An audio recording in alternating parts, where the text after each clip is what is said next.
ನಮಸ್ಕಾರ, ನಿಮ್ಮೆಲ್ಲರಿಗೂ ರೇಖಾಸ್ ಕುಕ್ಕೋಸ್ಗೆ ಸ್ವಾಗತ. ನಾನಿವತ್ತು ನಿಮಗೆ ಒಂದು ರೈಸ್ ಐಟಮ್ ಮಾಡೋದು ಹೇಗೆ ಅಂತ ಹೇಳ್ಕೊಡ್ತೀನಿ. ಇದು ಒಂದು ಚೈನೀಸ್ ಡಿಶ್. ಇದು ಈ ಚೈನೀಸ್ ಐಟಮ್ಸ್ ಯಾರಿಗೆ ಸೇರುತ್ತೋ ಅವ್ರಿಗೆಲ್ಲ ತುಂಬ ಇಷ್ಟ ಆಗುತ್ತೆ ಈ ಡಿಶ್ಶು. ಆಮೇಲೆ ಇದು ಅಂದರೆ ನಿಮಗೆ ಇದಕ್ಕೆ ಹಚ್ಕೊಳ್ಳೋಕ್ಕೇನು ಬೇಕಾಗಲ್ಲ, ಡೈರೆಕ್ಟಾಗಿ ಇದೊಂದು ರೈಸ್ ಮಾಡ್ಕೊಂಡ್ಬಿಟ್ರೆ ಸಾಕು. ಯಾವುದೇ ಥರದ ರಾಯ್ತ ಬೇಡ, ಏನು ಬೇಡ. ನೋಡಿ, ತುಂಬ ಟೇಸ್ಟಿಯಾಗಿರುತ್ತೆ. ಆಮೇಲೆ ಭಾಳಷ್ಟು ವೆಜಿಟೇಬಲ್ಸ್ ಹಾಕ್ಕೊಂಡು ಮಾಡಿಕೊಂಡ್ರೆ ತುಂಬ ಹೆಲ್ತಿಯಾಗೂ ಇರುತ್ತೆ, ಟೇಸ್ಟ್ನೂ ತುಂಬ ಚೆನ್ನಾಗಿರುತ್ತೆ. ನೋಡಿ, ಈ ಥರ ಮಾಡ್ಕೊಂಡು ನೋಡಿ. ಈಗ ನಾನು ಒಂದು ದೊಡ್ಡ ಪಾತ್ರೆ ತೊಗೊಂಡಿದ್ದೀನಿ. ಇದರೊಳಗೆ ಒಂದು 3-4 ಕಪ್ಪು ನೀರನ್ನ ಈ ಥರ ಕುದಿಸ್ಬಿಟ್ಟು ಅದಕ್ಕೆ ಒಂದು ಸ್ಪೂನಷ್ಟು ಉಪ್ಪು ಹಾಕ್ಕೊಂಡಿದ್ದೀನಿ, ಒಂದು ದೊಡ್ಡ ಸ್ಪೂನಷ್ಟು ಎಣ್ಣೆ ಹಾಕ್ಕೊತಾ ಇದ್ದೀನಿ. ಅದಕ್ಕೆ ಇವಾಗ ಈ ಸ್ಟಾರ್ ಸೋಂಪು ಅಂತಾರಲ್ಲ, ಸ್ಟಾರ್ ಅನೀಸ್ ಅಂತಾರೆ, ಅದನ್ನ ಹಾಕ್ಕೊಂಡು ಒಂದೇ ಒಂದು ಮೆಣಸಿನ್ಕಾಯಿ, ಕೆಂಪು ಮೆಣಸಿನ್ಕಾಯಿನ ಅರ್ಧ ಪೀಸ್ ಮಾಡಿ ಹಾಕ್ಕೊಂಡಿದ್ದೀನಿ. ಅದಾದ ನಂತರ ನಾನು ಬಾಸ್ಮತಿ ರೈಸ್ನ ಒಂದು ಅರ್ಧ ಗಂಟೆ ಸೋಕ್ ಮಾಡಿಟ್ಟಿದ್ದು ಬಾಸ್ಮತಿ ರೈಸ್ನ ಹಾಕ್ಕೋತಾ ಇದ್ದೀನಿ. ಈಗ ನೋಡಿ, ಇದು ಬೇಗ ಆಗಿಬಿಡುತ್ತೆ, ಒಂದು 5 ಮಿನಿಟ್ಸಲ್ಲಿ ಆಗಿಬಿಡುತ್ತೆ.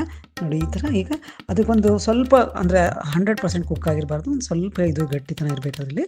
ಅದಾದ ನಂತರ ಸೋಸ್ಕೊಂಡು ನಾನು ಪಕ್ಕಕ್ಕೆ ಇಟ್ಕೊಂಡಿದ್ದೀನಿ. ಇವಾಗ ನೋಡಿ, ಇದಕ್ಕೆ ನಾನು ಒಂದು ಪ್ಯಾನಲ್ಲಿ ಒಂದು 2 ದೊಡ್ಡ ಟೇಬಲ್ ಸ್ಪೂನಷ್ಟು ಎಣ್ಣೆ ಹಾಕ್ಕೋತಾ ಇದ್ದೀನಿ. ಇದಕ್ಕೆ ನಾನು ಸೇಮ್ ಅದೇ ಸ್ಟಾರ್ ಅನೀಸ್ನ ಹಾಕ್ಕೊಂಡು ಮತ್ತು ಆ ಮೆಣಸಿನ್ಕಾಯಿ ಏನಿರುತ್ತಲ್ಲ ಅದನ್ನೇ ನಾನು ಮತ್ತೆ ನೋಡಿ ಒಂದು 2 ಪೀಸ್ ಕೆಂಪು ಮೆಣಸಿನ್ಕಾಯಿ, ಇದು ಹಸಿದು, ನಿಮ್ಮ ಹತ್ರ ಇಲ್ಲಾಂದರೆ ಒಣ ಮೆಣಸಿನ್ಕಾಯಿನೂ ಹಾಕ್ಕೋಬೋದು. ಇದು ಜಸ್ಟ್ ಫಾರ್ ಫ್ಲೇವರ್ಗೆ ಅಷ್ಟೇ ಹಾಕ್ಕೋತಾ ಇರೋದು. ಇದಾದ ನಂತರ ನಾನು ಈಗ ಬೆಳ್ಳುಳ್ಳಿನ ನಾನು ಸಣ್ಣದಾಗಿ ಹೆಚ್ಚಿಟ್ಕೊಂಡಿದ್ದೀನಿ. ಒಂದು 2 ಟೇಬಲ್ ಸ್ಪೂನಷ್ಟು ಬೆಳ್ಳುಳ್ಳಿನ ಹೆಚ್ಚಿಕೊಂಡಿದ್ದೀನಿ. ಇದಕ್ಕೆ ಬೆಳ್ಳುಳ್ಳಿ ಫ್ಲೇವರ್ ಎಷ್ಟು ಜಾಸ್ತಿ ಆಗುತ್ತೋ ಅಷ್ಟು ಚೆನ್ನಾಗಿರುತ್ತೆ. ಈ ಥರ ಸ್ವಲ್ಪ ಫ್ರೈ ಮಾಡ್ಕೋಬೇಕು, ಕಪ್ಪಗೆ ಮಾಡ್ಕೋಬಾರ್ದು. ಇದಾದ ನಂತರ ನಾವು ಈ ಶುಂಠಿನ ಅದೇ ಥರ 1 ಸ್ಪೂನ್ ತೊಗೊಂಡಿದ್ದೀನಿ. ಅದನ್ನು ಈ ಥರ ಸಣ್ಣದಾಗಿ ಹೆಚ್ಚಿಕೊಂಡು ಸ್ವಲ್ಪ ಫ್ರೈ ಮಾಡ್ಕೊಂಡಿದ್ದೀನಿ. ಈಗ ಇದಾದ ನಂತರ ನಾನು ಈರುಳ್ಳಿ ತೊಗೊಂಡಿದ್ದೀನಿ, ಒಂದು ದೊಡ್ಡ ಈರುಳ್ಳಿನ ಸಣ್ಣದಾಗಿ ಹೆಚ್ಚಿಕೊಂಡು ಅದನ್ನು ಕೂಡ ಇದಕ್ಕೆ ಹಾಕ್ಕೊಂಡು, ಈರುಳ್ಳಿ ಸ್ವಲ್ಪ ಕಲರು ಇದಾಗಬೇಕು, ಅದು ಟ್ರಾನ್ಸ್ಪರೆಂಟ್ ಆಗಬೇಕು, ಅಲ್ಲಿ ತನಕ ಫ್ರೈ ಮಾಡಿಕೊಂಡು ಅದಾದ ನಂತರ ಕ್ಯಾರೆಟ್ ಹಾಕಿದ್ದೀನಿ. ಈ ಥರ ರೌಂಡಾಗಿ ಹೆಚ್ಕೊಂಡಿದ್ದೀನಿ. ನಿಮ್ಗೆ ಹೆಂಗೆ ಬೇಕಂಗೆ ಹಚ್ಕೋಬೋದು. ಈ ಸ್ಲೈಸಸ್ನ ತೆಳ್ಳಗೆ ಹೆಚ್ಕೊಂಡ್ರೆ ಏನಾಗುತ್ತೆ ಅಂದರೆ ಬೇಗ ಬೆಂದು ಹೋಗ್ಬಿಡುತ್ತೆ. ಆಮೇಲೆ ನಾವು ನೀರು ಹಾಕಿನೂ ಬೇಯಿಸಲ್ಲ. ಅದರಿಂದ ಇದಕ್ಕೆ ಆನಿಯನ್ಸ್ ಹಾಕ್ಕೊಂಡಿದ್ದೀನಿ, ಬರೀ ಪೆಟಲ್ಸ್ ಥರ ಹಿಂಗೆ ತಕ್ಕೊಂಬಿಟ್ಟು ಹಾಕ್ಕೊಂಡಿದ್ದೀನಿ. ಅದನ್ನು ಒಂದು 1/4 ಕಪ್ಪು. ಅದಾದ ನಂತರ ಕಲರ್ ಕ್ಯಾಪ್ಸಿಕಮ್ ಇದ್ದರೆ ಹಾಕ್ಕೊಳ್ಳಿ, ಇಲ್ಲ ಅಂದರೆ ಬರೀ ಮಾಮೂಲಿ ಕ್ಯಾಪ್ಸಿಕಮ್ನೇ ಹಾಕ್ಕೊಂಡು ಫ್ರೈ ಮಾಡಿ. ಇದನ್ನೆಲ್ಲನೂ ನಾನು ಹೈ ಫ್ಲೇಮಲ್ಲಿ ಕುಕ್ ಮಾಡ್ತಾಯಿದ್ದೀನಿ. ಚೈನೀಸ್ ಡಿಶಸ್ನ ಹೈ ಫ್ಲೇಮಲ್ಲಿ ಕುಕ್ ಮಾಡಿದ್ರೆ ಚೆನ್ನಾಗಿರುತ್ತೆ. ಆಮೇಲೆ ಇದು ಚೆನ್ನಾಗಿ ಬೇಯಿಸಬಾರ್ದು, ಸುಮ್ಮನೆ ಅಂದರೆ ಒಂದು 50-60% ಬಂದಿರಬೇಕು, ಬಾಯಲ್ಲಿ ಅದರದ್ದು ಕ್ರಂಚ್ ಇರಬೇಕು. ಅದಾದ ನಂತರ ಬ್ರಾಕ್ಲಿ ಹಾಕ್ಕೊಂಡಿದ್ದೀನಿ. ಇದು ನೋಡಿ, ಬ್ರಾಕ್ಲಿ ಕೂಡ ಬೇಗ ಬೆಂದು ಹೋಗ್ಬಿಡುತ್ತೆ. ಸೊ ಇದನ್ನು ಒಂದು 2-3 ನಿಮಿಷ ಈ ಥರ ಬೇಯಿಸಿದ ನಂತರ ಸೋಯಾ ಸಾಸ್ ಹಾಕ್ಕೋತಾ ಇದ್ದೀನಿ.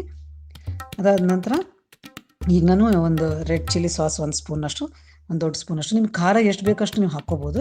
ಇದು ವೆಜ್ ಅರೋಮ್ಯಾಟ್ ಪೌಡರ್ ಅಂತ ಸಿಗುತ್ತೆ ಅಂಗಡಿಯಲ್ಲಿ, ಅದನ್ನು ಹಾಕಿದ್ದೀನಿ. ಇದ್ದರೆ ಹಾಕ್ಕೊಳ್ಳಿ, ಇಲ್ಲಾಂದರೆ ಇದು ಹಾಕ್ಕೊಳ್ಳೋದ್ರೆ ನಡೆದು ಹೋಗುತ್ತೆ. ಇದೂ ಒಂದು ಒಳ್ಳೆ ಫ್ಲೇವರ್ ಕೊಡುತ್ತೆ ಅಷ್ಟೇ.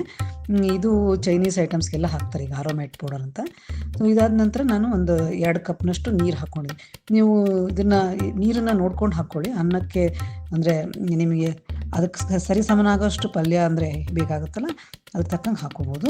ಈಗ ನಾನು ಅರೌಂಡ್ 2 ಕಪ್ಸ್ ನೀರು ಹಾಕ್ಕೊಂಡು, ಈಗ ಒಂದು 2 ಸ್ಪೂನ್ ಕಾರ್ನ್ಫ್ಲೋರ್ನ ನಾನು 4 ಸ್ಪೂನ್ ನೀರು ಹಾಕ್ಬಿಟ್ಟು ಮಿಕ್ಸ್ ಮಾಡಿ ಈ ಥರ ಮಾಡ್ಕೊಂಡಿದ್ದೀನಿ. ಇನ್ನು ಚೆನ್ನಾಗಿ ಕುಕ್ ಮಾಡಿದ ತಕ್ಷಣ ನೋಡಿ, ಕಾರ್ನ್ಫ್ಲೋರ್ ಹೇಗೆ ಟ್ರಾನ್ಸ್ಪರೆಂಟ್ ಆಗುತ್ತೆ. ಅದಾದ ನಂತರ ಒಂದೇ ಒಂದು ಸಣ್ಣ ಸ್ಪೂನಷ್ಟು ನಾನು ಟೊಮೊಟೊ ಸಾಸ್ ಹಾಕ್ಕೊಂಡಿದ್ದೀನಿ.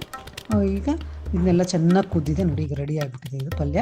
ನೋಡಿ, ಈ ಥರ ಚೆನ್ನಾಗಿ ಕುದ್ದ ನಂತರ ಈ ಥರ ಬರುತ್ತೆ ಇದು. ಈಗ ನೋಡಿ, ನಾನು ಅದೇ ಅನ್ನ ಮಾಡಿದ್ರೆ ಅದೇ ಪಾತ್ರೆಯಲ್ಲಿ ನಾನು ಒಂದೇ ಒಂದು ದೊಡ್ಡ ಸ್ಪೂನ್ ಬಟರ್ ಹಾಕ್ಕೊಂಡಿದ್ದೀನಿ. ಹಾಕ್ಕೊಂಡು ನಾವು ಕುಕ್ ಮಾಡಿಕೊಂಡು ಅನ್ನನ ಇದಕ್ಕೆ ಹಾಕ್ಕೋಬೇಕು. ನೋಡಿ, ಇದನ್ನು ಚೆನ್ನಾಗಿ ಎಲ್ಲ ಕಡೆ ಸ್ಪ್ರೆಡ್ ಮಾಡ್ಕೋಬೇಕು ನೀಟಾಗಿ ಆ ಪಾತ್ರೆಯಲ್ಲಿ. ನೋಡಿ, ಹಾಕ್ಕೊಂಡು ಅದ್ರ ಮೇಲೆ ಈ ಥರ ಪಲ್ಯನ ನಾವು ರೆಡಿ ಮಾಡ್ಕೊಂಡಿದ್ದೀವಲ್ಲ, ಆ ಪಲ್ಯನ ಈ ಥರ ಅದ್ರ ಮೇಲೆ ಹಾಕಬೇಕು. ಇದನ್ನೆಲ್ಲ ಕಡೆ ನೀಟಾಗಿ ಮತ್ತೆ ಸ್ಪ್ರೆಡ್ ಮಾಡ್ಕೋಬೇಕು. ಇದು ನೀವೇನು ಮಿಕ್ಸ್ ಮಾಡೋ ಅವಶ್ಯಕತೆ ಇಲ್ಲ. ಇದೇನು ಆ ರಸ ಎಲ್ಲ ಇರುತ್ತಲ್ಲ, ಈ ರಸ ನ್ಯಾಚುರಲಿ ಕೆಳಗೆ ಹೋಗುತ್ತೆ ಒಂದು ಸ್ವಲ್ಪ ಹೊತ್ತಿಗೆ. ನೋಡಿ, ಈ ಥರ ಎಲ್ಲನೂ ನೀಟಾಗಿ ಸ್ಪ್ರೆಡ್ ಮಾಡಿ ಈ ಥರ ಇಡಬೇಕು. ಇದು ಒಂದು ರೀತಿ ಬಿರಿಯಾನಿ ಥರನೇ ಅಂತ ಅಂದ್ಕೊಳ್ಳಿ. ಆದರೆ ಬಿರಿಯಾನಿಗೆ ನಾವು ಲೇಯರ್ಸ್ ಹಾಕ್ತೀವಿ, ಇಲ್ಲಿ ಒಂದೇ ಲೇಯರ್ ಇರುತ್ತೆ. ನೋಡಿ, ಈ ಥರ ಮೇಲೆ ನನ್ನ ಹತ್ರ ಇದು ಸ್ಪ್ರಿಂಗ್ ಆನಿಯನ್ಸ್ ಇತ್ತು, ಅದನ್ನು ಹಾಕಿದ್ದೀನಿ. ಇದ್ದರೆ ಹಾಕಿ, ಇಲ್ಲದ್ರೆ ಪರವಾಗಿಲ್ಲ. ಕೊತ್ತಂಬರಿ ಸೊಪ್ಪನ್ನು ಕೂಡ ಉದುರಿಸ್ಬೋದು ಮೇಲಿಂದ. ಇವಾಗ ನೋಡಿ, ಇದನ್ನು ಮುಚ್ಚಿಟ್ಬಿಟ್ಟು ನಾನು 10 ನಿಮಿಷ ಹಬೆಯಲ್ಲಿ ಬೇಯಿಸ್ತಾಯಿದ್ದೆ. ಸಣ್ಣಗೆ ಬೇಯಿಸಬೇಕು ಹಬೆಯಲ್ಲಿ. ಅನ್ನನೂ ಪೂರ್ತಿ ಆಗಿರಲಿಲ್ಲ, ಸೊ ಅದನ್ನು ಚೆನ್ನಾಗಿ ಕುಕ್ ಆಗುತ್ತೆ. ಅದ್ರ ಜೊತೆಗೆ ವೆಜಿಟೇಬಲ್ಸ್ ಇನ್ನೂ ಸ್ವಲ್ಪ ಕುಕ್ಕಾಗಿ ಕರೆಕ್ಟಾಗಿ ಆಗುತ್ತೆ. ನೋಡಿ, ಈ ಥರ ನೋಡಿ ಎಷ್ಟು ಚೆನ್ನಾಗಾಗಿದೆ. ಒಂದು 10 ನಿಮಿಷ ಆದ ನಂತರ ನೋಡಿದ್ರಲ್ಲ, ಅನ್ನ ಎಲ್ಲ ಚೆನ್ನಾಗಿ ಕುಕ್ಕಾಗಿದೆ. ತುಂಬ ಟೇಸ್ಟಿಯಾಗಿರುತ್ತೆ. 1 ಪಾಟ್ ಡಿನ್ನರ್ ಥರ ಉಪಯೋಗಿಸ್ಕೋಬೋದು ಇದನ್ನು. ನೋಡಿ ಈ ಥರ ರೆಡಿಯಾಗಿದೆ, ನೋಡಿದ್ರಲ್ಲ. ಇದನ್ನು ತಿನ್ನೋಕ್ಕೆ ನಿಮ್ಗೆ ಏನು ರಾಯ್ತ ಆಗಲಿ ಅಥವಾ ಇದ್ರ ಜೊತೆಗೆ ಏನೂ ಬೇಕು ಅಂತ ಅವಶ್ಯಕತೆ ಇಲ್ಲ, ಯಾಕಂದರೆ ಇದ್ರೊಳಗೆ ಎಲ್ಲನೂ ಇರುತ್ತೆ. ಪಲ್ಯ ಸ್ವಲ್ಪ ನೀರಾಗೆ ಇರೋದ್ರಿಂದ ಅದು ಡ್ರೈ ಇರಲ್ಲ. ಸೊ ಇದನ್ನು ಹಾಗೇ ತಿನ್ಬೋದು, ತುಂಬ ಟೇಸ್ಟಿಯಾಗಿರುತ್ತೆ. ಈ ಥರ ಮಾಡ್ಕೊಂಡು ನೋಡಿ. ಆಮೇಲೆ ಹೇಗಾಗಿದೆ ಅಂತ ನಮ್ಗೆ ತಿಳಿಸಿ. ನನ್ನ ಚಾನಲ್ ಸಬ್ಸ್ಕ್ರೈಬ್ ಮಾಡ್ಕೊಳ್ಳಿ. ಧನ್ಯವಾದಗಳು. Thank you very much.